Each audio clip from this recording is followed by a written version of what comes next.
जय हिंद दोस्तों।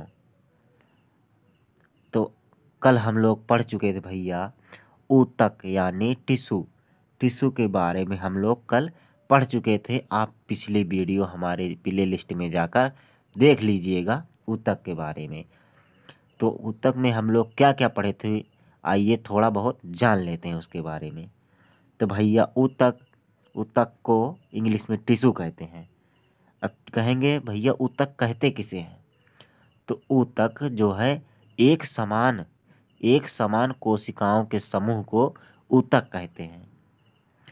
समझिए आप लोग, एक समान कोशिका के समूह को ऊतक कहते हैं। ऊतक का अध्ययन हिस्टोलॉजी कहलाता है। क्या कहलाता है? हिस्टोलॉजी। तो भैया ऊतक का अध्ययन क्या कहलाता है? हिस्टोलॉजी कहलाता है। तो इसमें बहुत सारी और कोशिकाएं होती हैं, यानी भैया कि ऊतक जो हैं 4 प्रकार के होते हैं। तो आइए देखें कौन कौन। तो सबसे पहला होता है न्यूरॉन टिश्यू। न्यूरॉन टिश्यू को हिंदी में तंत्रिका ऊतक कहते हैं। तो इसमें 2 प्रकार की कोशिकाएं पाई जाती हैं। एक होती है न्यूरॉन सेल, न्यूरॉन टिश्यू, और दूसरे होती हैं न्यूरॉन सेल, उसके बाद ग्लियल सेल। तो न्यूरॉन सेल से हमारा दिमाग बना हुआ होता है, और 10% की कोशिकाएं जो ग्लियल सेल होती हैं एक कैंसर का कारण बनती हैं, ये भी दिमाग में ही पाई जाती हैं। दूसरा होता है मस्कुलर टिश्यू यानी पेशीय ऊतक, जिससे मांसपेशियां बनी होती हैं। मांसपेशियों की संख्या 6-9 होती है। तीसरा होता है इपिथीलियल ऊतक यानी इपिथीलियल टिश्यू यानी उपकला। ये हमारे शरीर को पूरी तरह से कवर करने का काम करता है। कवरिंग 2 प्रकार की होती है, एक होती है एक्सटर्नल कवरिंग, एक होती है इंटरनल कवरिंग। इंटरनल कवरिंग जो होती हैं वो पानी में यानी जल में हरदम भीगी रहती हैं, उनसे कोई नुकसान नहीं होता है। जो एक्सटर्नल कवरिंग होती है वो जल में भीगने पर उसमें बहुत सारे पहचान बन जाते हैं। जैसे हमारी उंगली है, उंगली अगर पानी में ढेर देर तक भिगो ही रहेगी तो इसमें थोड़ा थोड़ा दूसरी कलर का हो जाता है। तो भैया और आइए देखें, उसके बाद चौथा आता है कनेक्टिंग टिश्यू यानी संयोजी ऊतक। यानी कनेक्टिंग टिश्यू से आप लोग समझ सकते हैं, कनेक्टिंग टिश्यू पूरे शरीर को कनेक्ट किए रहता है। जैसे कौन कौन सी चीज़ हमारे शरीर को पूरी तरह कनेक्ट किए है? ब्लड है यानी खून, लिम्फ है जो ब्लड में ही घूमता रहता है, हमें बीमारियों से रक्षा करता है। लिम्फ जो है बीमारियों से हमारी पूरी तरह से रक्षा करता है। हड्डी भी हमारी पूरी तरह से रक्षा करती है। तरल संयोजी ऊतक होती है। हड्डी जो है तरल संवहनी ऊतक होती है, जो हमारे शरीर को पूरी तरह से कनेक्ट किए हुए रहती है। तो इसी कनेक्टिंग टिश्यू में एक हो जाता है simple tissue, simple connecting tissue. दूसरा होता है कॉम्प्लेक्स कनेक्टिंग टिश्यू। तो सिंपल में एक श्रृंखला बनी होती है, सिंपल वैसे रहती है, सिंपल में रहती है। और कॉम्प्लेक्स में ढेर सारी कोशिकाएं यानी ढेर सारे ऊतक मिलकर इकट्ठे हुए बने हुए होते हैं। जो इसमें ऊतक, ढेर सारे ऊतक होते हैं, तो इनमें सांस भरी छूटी हुई होती है। तो उन सबको भरने का काम कौन करता है? तो वसा, चर्बी, ये सब सांस भरने का उसमें का काम करती हैं, जिससे मानव शरीर एकदम तंदुरुस्त फुर्त बना रहता है। जब इसमें वसा की कमी हो जाती है शरीर में, ऊतक के बीच बीच में अगर चर्बी यानी वसा की कमी हो जाती है तो झुर्रियाँ पड़ जाती हैं। भैया यही सब था। तो आइए आज हम आगे देखें स्केलेटन सिस्टम के बारे में। तो भैया तो आइए हम लोग देखते हैं स्केलेटन यानी कंकाल। तो आइए देखें कंकाल के बारे में। अब कहेंगे भैया कंकाल ये क्या है? कंकाल क्या है भैया? ये कंकाल को इंग्लिश में कहते हैं स्केलेटन। स्केलेटन क्या कहते हैं इंग्लिश में? स्केलेटन। यानी कंकाल का काम क्या होता है? तो हमारे शरीर को सीधा खड़ा रखने में मदद करता है। जो कंकाल होता है उसका काम क्या होता है? हमारे शरीर को सीधा खड़ा रखने में हमारी मदद करता है। कंकाल का काम यही होता है, हमारे शरीर को सीधा खड़ा रखने में मदद करता है। कंकाल दो प्रकार के होते हैं। पहला होता है बाह्य कंकाल और दूसरा होता है आंतरिक कंकाल। पहला होगा बाह्य कंकाल, दूसरा होता है आंतरिक कंकाल। तो आइए देखते हैं बाह्य कंकाल के बारे में। बाह्य कंकाल को इंग्लिश में कहते हैं स्केलेटन। क्या कहते हैं इसको? स्केलेटन। यानी भैया जिसके ऊपर, जिस जानवर या जिस जीव के ऊपर ऊपर से कबर लगी हुई होती है। जैसे हो गया केकड़ा। केकड़ा केकड़ा को अगर हम ऊपर से देखेंगे, ठक ठक करेंगे तो ऊपर कठोर यानी मजबूती प्रदान किए हुए उसके ऊपर कबर लगी हुई होती है, जिसे बाह्य कंकाल कहते हैं। जैसे हड्डी अंदर, इंसान के अंदर तो अंदर से हड्डी लगी होती है, लेकिन जो केकड़ा होते हैं उसके ऊपर से बाहरी एक मोटी परत होती है, जिसे कंकाल कहते हैं, सुरक्षा प्रदान करने के लिए। और घोंघा में भी इसी तरह होता है। घोंघा में भी ऐसे मजबूती एक ऊपर से उसकी कबर लगी हुई होती है। जो सुग्गा होता है, सुग्गा भैया जो धान वान में रहते हैं उसे सुग्गा कहते हैं। उस पर भी खरड़ खरड़ करेंगे, मारेंगे उसको, ऐसे पकड़ेंगे तो भी खरड़ खरड़ करेगा।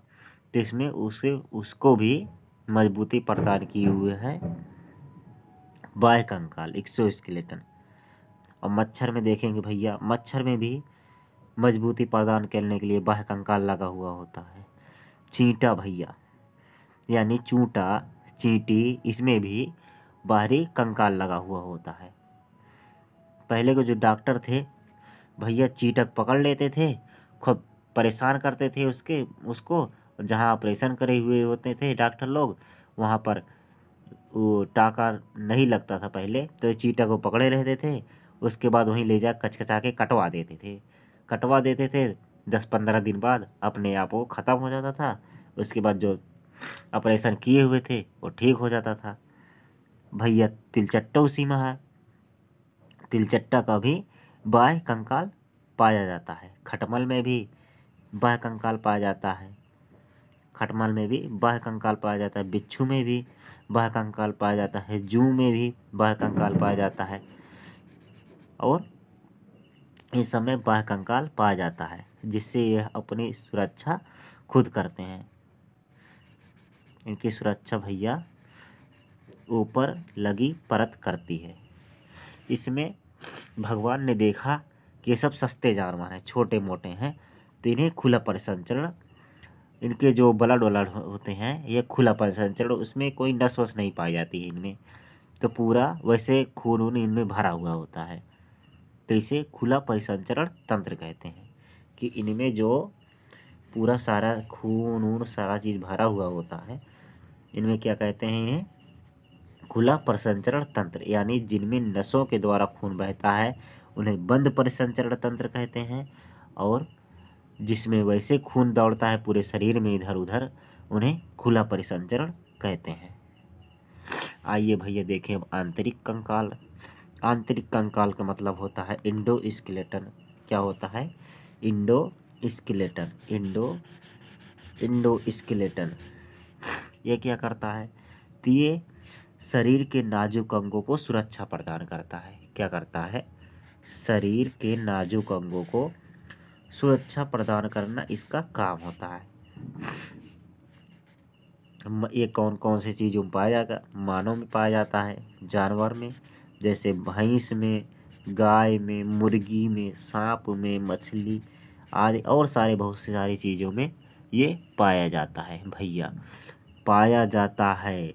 जैसे आदमी हो गया, आदमी के शरीर के अंदर जो है हड्डी उड्डी अंदर पाई जाती है, नसें वसें लगी हुई हैं बढ़िया, उसमें से ब्लड प्रेशर के द्वारा ब्लड इधर उधर आता जाता रहता है। लेकिन बाह्य कंकाल जो है उसमें अपने मन से इधर उधर जहाँ मन कहे तहाँ दौड़ता रहता है। जैसे गुब्बारे में पानी भर दीजिए, इधर उधर ढनकते रहता है, उसे बाह्य कंकाल कहेंगे। लेकिन आंतरिक कंकाल में भैया एकदम नसों के द्वारा खून इधर उधर आता जाता है। तो भैया मानव शरीर में अंदर से हड्डी रहती है, जानवरों में अंदर से हड्डी रहती है। आंतरिक कंकाल में यानी अंदर से जो कंकाल होता है, यानी हड्डियों का कंकाल, यानी नसों का कंकाल जो होता है उसे आंतरिक कंकाल कहते हैं।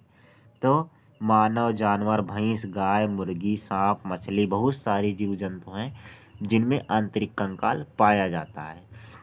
और बाह्य कंकाल ऊपर से जिसमें सपोर्ट कुछ भी लगा हुआ होता है, यानी कठोर चीज़ें लगी हुई होती हैं, उसे बाह्य कंकाल कहते हैं।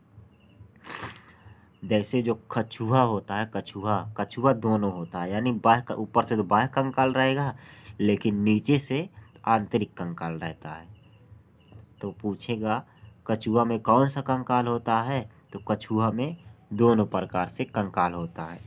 कछुआ में दोनों प्रकार से कंकाल होता है, ऊपर से भी और नीचे से भी। समझिए आप लोग।